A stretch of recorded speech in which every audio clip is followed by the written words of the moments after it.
നമസ്കാരം. Voice of വിജീഷിലേക്ക് ഒരിക്കൽ കൂടി സ്വാഗതം. പോളണ്ട് VFSുമായിട്ട് ബന്ധപ്പെട്ടുള്ള പുതിയ അപ്ഡേറ്റ്സുകൾ അത് അറിയിക്കാൻ വേണ്ടിയിട്ടാണ് ഇന്ന് ഈ വീഡിയോ ഞാൻ വന്നിരിക്കുന്നത്.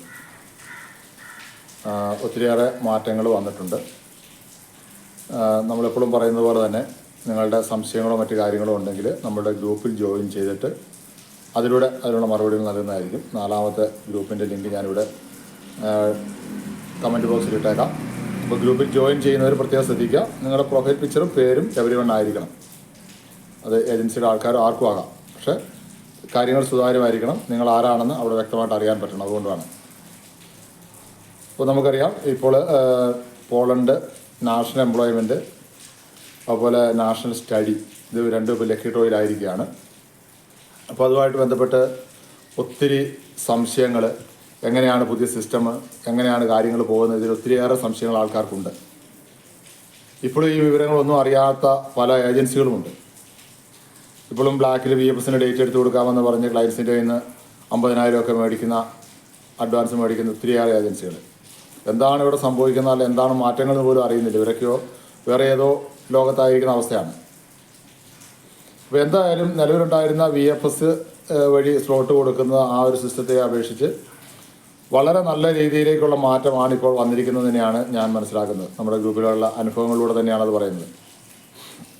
നിലവിൽ ഞാൻ നേരത്തെ വീഡിയോയിൽ സൂചിപ്പിച്ചിരുന്നു, പറഞ്ഞ കാര്യങ്ങൾ തന്നെ വീണ്ടും വീണ്ടും പറയേണ്ടി വരുന്നുണ്ടെങ്കിൽ പോലും നിലവിൽ എന്താണുള്ള ആ സാഹചര്യം എന്ന് മനസ്സിലാകാൻ വേണ്ടിയിട്ടാണ്. ചിലപ്പം അത് ചോദിക്കുക, എന്താണ് പറഞ്ഞ കാര്യങ്ങൾ തന്നെയാണല്ലോ വീണ്ടും പറയുന്നത്. ആദ്യത്തെ ഓപ്പണിംഗ് ഞാൻ പറഞ്ഞിരുന്നു, നമ്മുടെ ഗ്രൂപ്പിൽ തന്നെ 10 പേർക്കോളം കിട്ടിയിരുന്നു. ഒരു 20 പേർക്കോളം ലക്കി ഡ്രോ ഡേറ്റ് കിട്ടി നമ്മൾ അറിഞ്ഞിരുന്നു. അതിനുശേഷം 1-2 ആഴ്ച ആർക്കും കിട്ടിയതായിട്ട് അറിഞ്ഞില്ല. കിട്ടിയ കാരണം വെച്ചാൽ പലരും പറയാതിരുന്നതാണ്. ഇപ്പോൾ കഴിഞ്ഞതിന് മുമ്പത്തെ ആഴ്ച ഏകദേശം ഒരു 10 പേർക്കടുത്ത് നമ്മുടെ ഗ്രൂപ്പുകളിൽ തന്നെ കിട്ടിയിട്ടുണ്ട്. കഴിഞ്ഞ ആഴ്ച ഒരു 7 പേർക്കോളം കിട്ടിയിട്ടുണ്ട്. അതായത് തിങ്കളാഴ്ച നറുക്കെടുത്ത് വൈകിട്ട് ഒരു 6:40 ആ ഒരു ടൈമിലാണ് മെസ്സേജ് വരിക. ഡേറ്റ് കിട്ടുന്നവർക്ക് പിറ്റേന്നാണ് ഡേറ്റ് കിട്ടിയെന്ന് പറഞ്ഞ മെസ്സേജ് വരിക. ഇപ്പോൾ കഴിഞ്ഞ ആഴ്ച ഒരു 7 പേർക്കോളം കിട്ടിയിട്ടുണ്ട്. ഇപ്പോൾ ഈ തൊട്ട് മുന്നേ ഇന്ന് ബുധനാഴ്ച ഈ തിങ്കളാഴ്ച നിലവിൽ 2 പേർക്ക് കിട്ടിയെന്ന് റിപ്പോർട്ട് വന്നിട്ടുണ്ട്. അപ്പോൾ കഴിഞ്ഞ ആഴ്ച കിട്ടിയ ഒരു സഹോദരൻ ഇന്ന് രാവിലെയാണ് അദ്ദേഹത്തിന് ഡേറ്റ് കിട്ടിയതെന്ന് വെച്ചാൽ പലരും മെയിൽ പോലും ചെക്ക് ചെയ്യുന്നില്ല. അതുകൊണ്ടാണ്. അപ്പോൾ എന്തായാലും ഈ 1,10,000 1,4 ലക്ഷം രൂപയും കൊടുത്ത് സ്ലോട്ട് മേടിക്കുന്ന ആ ഒരു സാഹചര്യത്തിൽ നിന്ന് ഒരു പൈസ പോലും ചിലവില്ലാണ്ട് ഫ്രീ ആയിട്ട് തന്നെ ലക്കി ഡ്രോ വഴി ഇപ്പോൾ ഡേറ്റ് കിട്ടുന്ന ഒരു സാഹചര്യം ഉണ്ടായിട്ടുണ്ട്. അത് വളരെ നല്ലതാണ്. എന്താ വെച്ച് കഴിഞ്ഞാൽ ഈ ബ്ലാക്കിൽ എടുത്ത് പോയിക്കൊണ്ടിരിക്കുന്ന സമയത്ത് കിട്ടിയതിനേക്കാൾ കൂടുതൽ സ്ലോട്ടുകൾ കിട്ടുന്നതായിട്ടാണ് നമുക്കിപ്പോൾ മനസ്സിലാകുന്നത്. വെച്ചാൽ കിട്ടിയ ആൾക്കാർ കൃത്യമായിട്ട് അതിൻ്റെ സ്ക്രീൻഷോട്ട്, ആ മെയിലിൽ വന്ന സ്ക്രീൻഷോട്ടുകൾ സഹിതമാണ്, വിത്ത് എവിഡൻസ് സഹിതമാണ് നമ്മുടെ ഗ്രൂപ്പുകളിൽ പറയുന്നത്. അങ്ങനെയുള്ള കാര്യങ്ങൾ മാത്രമേ നമുക്ക് 100% ഉറപ്പുള്ള കാര്യങ്ങൾ മാത്രമേ നമ്മൾ പുറത്തേക്ക് പറയാറുള്ളൂ. അപ്പോൾ എന്തായാലും അത് നല്ലൊരു മാറ്റമാണ്. അതുപോലെ തന്നെ സ്റ്റുഡൻസിൻ്റെയൊക്കെ ആണെങ്കിലും അവരുടെ ചെക്ക് ലിസ്റ്റ് മാറിയിട്ടുണ്ട്. സ്റ്റുഡൻസിൽ പോകാൻ നിൽക്കുന്നവർ പ്രത്യേകം ശ്രദ്ധിക്കുക. എന്തെങ്കിലും പേപ്പറുകൾ കൊണ്ട് കയറിപ്പോകാമെന്ന് ഉള്ള ചിന്താഗതി ഇനി ഇപ്പോൾ നടക്കില്ല. വളരെ വ്യക്തമായിട്ട് കൃത്യമായിട്ട് അവർ കാര്യങ്ങൾ പരിശോധിക്കുന്നുണ്ട്. ഇപ്പോൾ സ്റ്റുഡൻസിൻ്റെ കേസുകളിലാണെങ്കിൽ തന്നെ ഇപ്പോൾ SLCക്ക് മുകളിൽ നമ്മുടെ പ്രീ ഡിഗ്രി അതുപോലുള്ള സർട്ടിഫിക്കറ്റുകൾ നിർബന്ധമാക്കിയിട്ടുണ്ട്. മാത്രമല്ല ആ സർട്ടിഫിക്കറ്റുകൾ SLCയും പ്രീ ഡിഗ്രിയൊക്കെ അപ്പോസ്റ്റ് ചെയ്യണമെന്ന് നിർബന്ധമായിട്ട് വന്നിട്ടുണ്ട്. അത് വെബ്സൈറ്റിൽ അതിൻ്റെ ഡീറ്റെയിൽസ് കിടപ്പുണ്ട്. ഇതാണ് ഏകദേശം student visa check list update ചെയ്യുന്നതിനായി ന്യൂഡൽഹിയിലെ പോളണ്ട് എംബസിയും മുംബൈയിലെ പോളണ്ട് കോൺസുലേറ്റും അറിയിക്കുന്നു. റിപ്പബ്ലിക് ഓഫ് പോളണ്ടിൻ്റെ ഉന്നത വിദ്യാഭ്യാസത്തിന് അപേക്ഷിക്കാനുള്ള അവകാശം സ്ഥിരീകരിക്കുന്ന ഒരു രേഖയായി വിദേശത്ത് സെക്കൻഡറി സ്കൂൾ വിടുന്ന സർട്ടിഫിക്കറ്റ് അംഗീകരിക്കുന്നത് സംബന്ധിച്ച് യോഗ്യതയുള്ള പോളിഷ് വിദ്യാഭ്യാസ സൂപ്രണ്ടിൻ്റെ തീരുമാനം ഹയർ സെക്കൻഡറി സർട്ടിഫിക്കറ്റിൽ ഉൾപ്പെടുത്തിയിരിക്കണം. വിശദാംശങ്ങൾ ദേശീയ വിദ്യാഭ്യാസ മന്ത്രാലയത്തിൻ്റെ വെബ്സൈറ്റിൽ കാണാം. ചോദ്യങ്ങളുടെയും സംശയങ്ങളുടെയും കാര്യത്തിൽ ബന്ധപ്പെട്ട പോളിഷ് സർവകലാശാലയെ ബന്ധപ്പെടാൻ ഞങ്ങൾ ശുപാർശ ചെയ്യുന്നു. കൂടാതെ ന്യൂഡൽഹിയിലെ പോളണ്ട് എംബസിയുടെയും മുംബൈയിലെ പോളണ്ട് കോൺസുലേറ്റ് ജനറലിൻ്റെയും എല്ലാ വിസ അപേക്ഷകരെയും വിസ നടപടിക്രമങ്ങളിൽ സമർപ്പിച്ച ഇന്ത്യൻ വിദ്യാഭ്യാസ രേഖകൾ വിദേശകാര്യ നടപടിക്രമങ്ങൾക്ക് അനുസൃതമായി അപ്പോസ്റ്റൽ ചെയ്യണമെന്ന് ഓർമ്മിപ്പിക്കുന്നു. വിദ്യാഭ്യാസ രേഖകളുടെ സാധുത ഉറപ്പാക്കുവാൻ രേഖകൾ വിതരണം ചെയ്ത സംസ്ഥാനങ്ങളിലെ റീജിയണൽ ഓതൻറ്റിക്കേഷൻ സെൻ്ററുകൾ ആധികാരികമാക്കേണ്ടതുണ്ട്. എന്ന് പറഞ്ഞാൽ വ്യാജമായിട്ടുണ്ടായ സർട്ടിഫിക്കറ്റുകളോ അങ്ങനെയുള്ള ഒരു കലാപരിപാടി ഇനി നടക്കില്ല എന്ന് 100% ഉറപ്പാണ്. നിലവിൽ വർക്ക് പെർമിറ്റുകൾ ഇഷ്യൂ ചെയ്യാൻ വേണ്ടി മാത്രമായിട്ട് രജിസ്റ്റർ ചെയ്ത പല കമ്പനികൾ വരെ ഉണ്ടായിരുന്നു. ഇനിയിപ്പോൾ അങ്ങനത്തെ ഒരു കലാപരിപാടി നടക്കില്ല. ജെന്യുവിനായിട്ടുള്ള കാര്യങ്ങൾ മാത്രമേ ഇനി മുന്നോട്ട് പോവുകയുള്ളൂ. പിന്നെ വന്നിരിക്കുന്ന ഒരു അപ്ഡേറ്റാണ് ഇതോടൊപ്പം തന്നെ പലർക്കും നാഷണൽ എംപ്ലോയ്മെൻറ്റിൽ ഇൻ്റർവ്യൂവിൻ്റെ കേസുകൾ വന്നിട്ടുണ്ട്. അപ്പോൾ അത് ഇപ്പോഴും അതിൽ പൂർണ്ണമായൊരു വ്യക്തത വന്നിട്ടില്ല. കാരണം അത് ഉറപ്പിച്ച് പറയാൻ കാരണം എന്താണെന്ന് വെച്ച് കഴിഞ്ഞാൽ 5-ാം തീയതി 6-ാം തീയതി ലക്കി ഡ്രോയിൽ ഡേറ്റ് കിട്ടിയ 2 വ്യക്തികൾക്ക് അവർ സബ്മിഷൻ ചെയ്തപ്പോൾ അവർക്ക് കമ്പനിയിലേക്ക് എൻക്വയറി പോയിരുന്നു. കമ്പനിക്ക് ബോർഡർ ഗാർഡിൻ്റെ എൻക്വയറി ചെന്നിരുന്നു. അപ്പോൾ ഇന്ന പോലെ പെർമിറ്റ് കാര്യങ്ങളെല്ലാം അവർ ഇപ്പോൾ ഞങ്ങൾ കൊടുത്താണ്, ഞങ്ങൾക്ക് അത്യാവശ്യമാണ്, ഈ ഡ്രൈവർ അത്യാവശ്യമാണ്, അപ്പോൾ എങ്ങനെയാണ് ഇയാളെ കിട്ടിയത് എന്നുള്ള കാര്യങ്ങളൊക്കെ അവരോട് കമ്പനിയോട് ഓൾറെഡി അവിടുന്ന് വിളിച്ച് ചോദിച്ചിരുന്നു.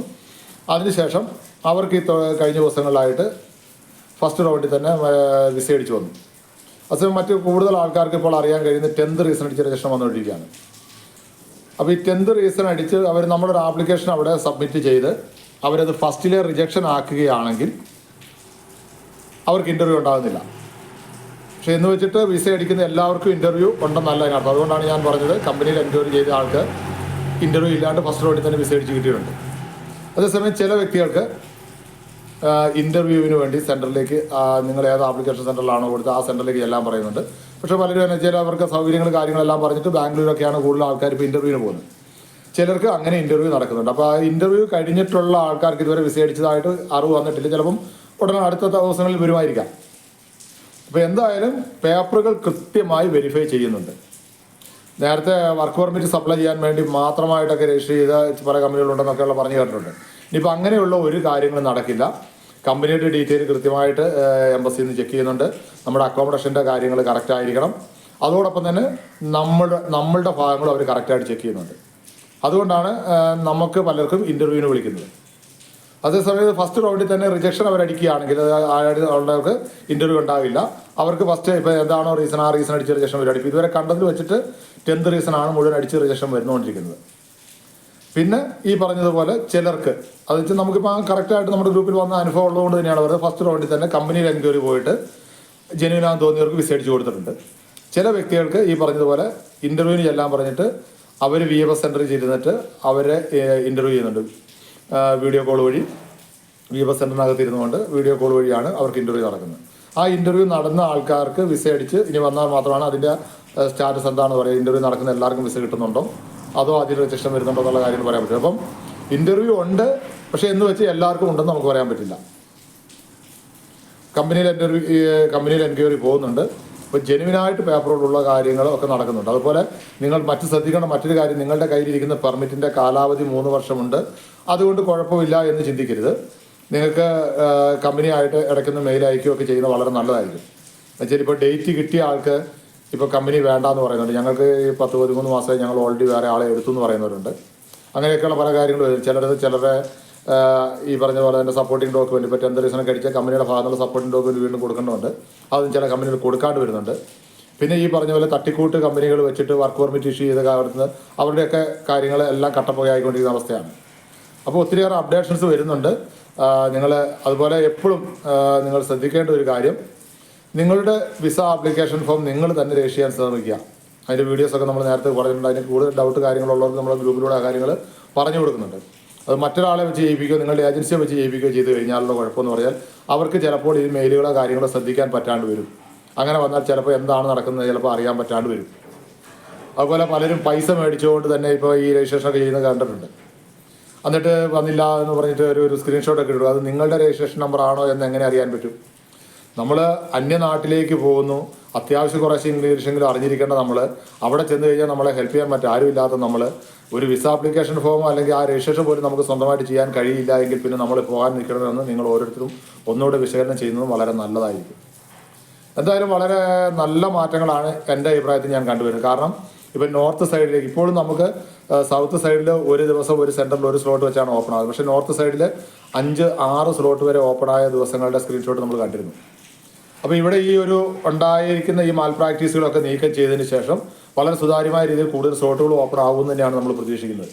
എന്തായാലും 1-1.25 ലക്ഷം രൂപ കൊടുത്തിരുന്ന സ്ഥലത്ത് ഒരു പൈസ പോലും മുടക്കാണ്ട് ഇപ്പോൾ നമുക്ക് ഇത് കിട്ടാൻ തുടങ്ങിയിട്ടുണ്ട്, സ്ലോട്ടുകൾ കിട്ടാൻ തുടങ്ങിയിട്ടുണ്ട്. പിന്നെ ഈ പൈസ കൊടുത്തിട്ട് കയറിപ്പോകാം, അല്ലെങ്കിൽ ഇന്ന് വെച്ചിട്ട് നാളെ കയറിപ്പോകാമെന്ന് പ്രതീക്ഷിച്ച് ആരും ഇറങ്ങണ്ടായെന്ന് മാത്രം. കാരണം ആ ഒരു സിസ്റ്റം ഇല്ല. ഇത് ഡ്രോ സിസ്റ്റമാണ്. ഡ്രോ സിസ്റ്റത്തിൽ കിട്ടിയാലേ കിട്ടൂ. അപ്പോൾ നിങ്ങളോട് ഇപ്പോഴും പല ഏജൻസിയുടെ ആൾക്കാർ പറഞ്ഞിട്ടുണ്ടാവും, എൻ്റെ അളിയൻ്റെ അനിയൻ അവിടെ ഉണ്ട്, എംബസിക്കകത്തുണ്ട്, എൻ്റെ അമ്മായിപ്പൻ്റെ മച്ചാൻ അവിടെ ഉണ്ട്, ഇങ്ങനെയൊക്കെ പല തള്ളുന്ന പല ഏജൻസികളുണ്ട്. അതുകൊണ്ട് ഞങ്ങൾക്ക് അവിടെ നിന്ന് പെട്ടെന്ന് കിട്ടും. ഒന്നും നടപടി വരില്ല. നിലവിൽ പൈസ കൊടുത്തിട്ട് എംബസിയുടെ സ്ലോട്ട് എടുത്തതായിട്ട് ഒരു കേസുകൾ പോലും ഇതുവരെ റിപ്പോർട്ട് ചെയ്തിട്ടില്ല. അപ്പോൾ അത് ഒക്കെ നിങ്ങളുടെ കയ്യിലിരിക്കുന്ന പൈസ മേടിക്കാൻ വേണ്ടിയിട്ട് മാത്രം നടത്തുന്ന ചില കലാപരിപാടികളാണ്.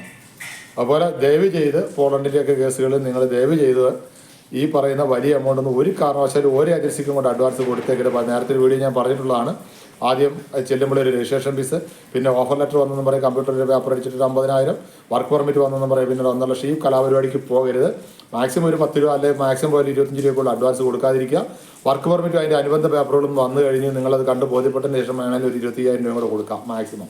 പിന്നെ വിസ ആയിട്ട് ബന്ധപ്പെടുന്ന ആ ഒരു ടൈമിൽ ഒന്നുകിൽ നിങ്ങൾക്ക് ഡേറ്റ് കിട്ടിയതിന് ശേഷം ഒരു പേയ്മെൻറ്റ് കൊടുക്കുക, അല്ലെങ്കിൽ ആഫ്റ്റർ വിസ പേയ്മെൻറ്റ് കൊടുക്കുക, അല്ലെങ്കിൽ ഈ പറഞ്ഞ പോലെ ഡേറ്റ് കിട്ടിയതിന് ശേഷം കൺഫേം ആയതിനു ശേഷം ഒരു ചെറിയ പേയ്മെൻറ്റ് കൊടുത്തുകൊണ്ട് ബാക്കി ആഫ്റ്റർ വിസ ഒരു പേയ്മെൻറ്റ് കൊടുക്കുക. അല്ലെങ്കിൽ നിങ്ങളുടെ പൈസ 2-2.5 ലക്ഷം രൂപയൊക്കെ ഓരോരുത്തരുടെ കയ്യിലാക്കി നിങ്ങളുടെ ഒരു കാര്യം നടക്കില്ല. നിങ്ങൾ ഈ പൈസയ്ക്ക് പലിശയും കൊടുക്കേണ്ടി വരും. നിങ്ങളുടെ ബാധ്യത വളരെ വലുതാവുകയും ചെയ്യും. അതും സമയത്തെ ശ്രദ്ധിക്കുന്നതും വേറെ ആരെയും കുറ്റം പറഞ്ഞിട്ട് കാര്യമില്ല. നമ്മളായിട്ട് ചിന്തിച്ച് നമ്മളായിട്ട് ചെയ്യേണ്ട കാര്യങ്ങളാണ്. പിന്നെ പലർക്കും ഒരു കുഴപ്പം എന്താണെന്ന് വെച്ച് കഴിഞ്ഞാൽ, ഒരു എവിടെയെങ്കിലും ഒരു വേക്കൻസിയോ കാര്യം കിട്ടി ഇതൊന്നും ആരോടും മിണ്ടാണ്ട് മറ്റാരും അറിയാണ്ട് എനിക്ക് വേഗം പോകണം, അവൻ അറിഞ്ഞാൽ ശരിയാകത്തില്ലെന്ന് പറഞ്ഞുകൊണ്ട് കൊടുക്കും. പൈസ എല്ലാം കൊടുത്ത് പെട്ട് കഴിഞ്ഞിട്ടാണ് പിന്നെ നിലവിളിയും കാര്യങ്ങളുമായിട്ട് ഗ്രൂപ്പിലേക്കൊക്കെ വരിക. അപ്പോൾ എന്തായാലും ഒത്തിരിയേറെ നല്ല മാറ്റങ്ങൾ തന്നെയാണ് പ്രതീക്ഷിക്കുന്നത്. ജെന്യുവിനായിട്ടുള്ള ആൾക്കാർക്കൊക്കെ ഉടൻ സ്ലോട്ട് കിട്ടി പോകാൻ പറ്റുമെന്ന് തന്നെയാണ് കണക്ക് കൂട്ടുന്നത്. എന്തായാലും ഊടുകൂടായ്പൊന്നും ഇനി നടക്കില്ല. ഈ അടുത്ത ദിവസങ്ങളിൽ തന്നെയാണെങ്കിലും മറ്റൊരു ന്യൂസ് കേട്ടിരുന്നു, ലിത്വാനിയയിലേക്ക് ഈ പറഞ്ഞ പോലെ വർക്ക് പെർമിറ്റ് ഇഷ്യൂ ചെയ്യാൻ മാത്രമായിട്ടൊക്കെ റെഡിയാക്കി കുറേ കമ്പനികൾ വഴി കയറിപ്പോയ കുറേ ആൾക്കാർ, അതിൽ ഇന്ത്യൻ സ്ഥിതിയും പെട്ടിട്ടില്ല. അവരുടെ ഒരു ഏകദേശം ഒരു 1200ഓളം പേരുകളുടെ എങ്ങാണ്ടോ TRC എല്ലാം ക്യാൻസൽ ചെയ്തിട്ടുണ്ട്, കമ്പനിയെ കരിമ്പട്ടിയിൽ ഉൾപ്പെടുത്തിയിട്ടുണ്ട്. അപ്പോൾ ജെന്യുവിനായിട്ടുള്ള കാര്യങ്ങൾ മാത്രമേ ഇനി മുന്നോട്ട് പോകൂ. അതൊന്ന് മനസ്സിലാക്കുക. അപ്പോൾ ഈ വീഡിയോ നിങ്ങൾക്ക് എല്ലാവർക്കും ഉപകാരപ്പെട്ടെന്ന് വിചാരിക്കുന്നു. ഇതിലെ പറഞ്ഞ കാര്യങ്ങളിൽ പൊരുളുണ്ടെന്ന് തോന്നുകയാണെങ്കിൽ നിങ്ങൾ ഇതുമായിട്ട് ബന്ധപ്പെട്ട് നിങ്ങളുടെ പോകാൻ നിൽക്കുന്ന കൂട്ടുകാർ ആരെങ്കിലും ഒക്കെ ഉണ്ടെങ്കിൽ അവർക്ക് ഈ വീഡിയോ ഒന്ന് ഷെയർ ചെയ്താൽ പലരും പല ചതിക്കുഴികളിൽ പോയി ചാടാതിരിക്കാൻ ഉപകാരപ്പെടുമെന്ന് വിശ്വസിക്കുന്നു.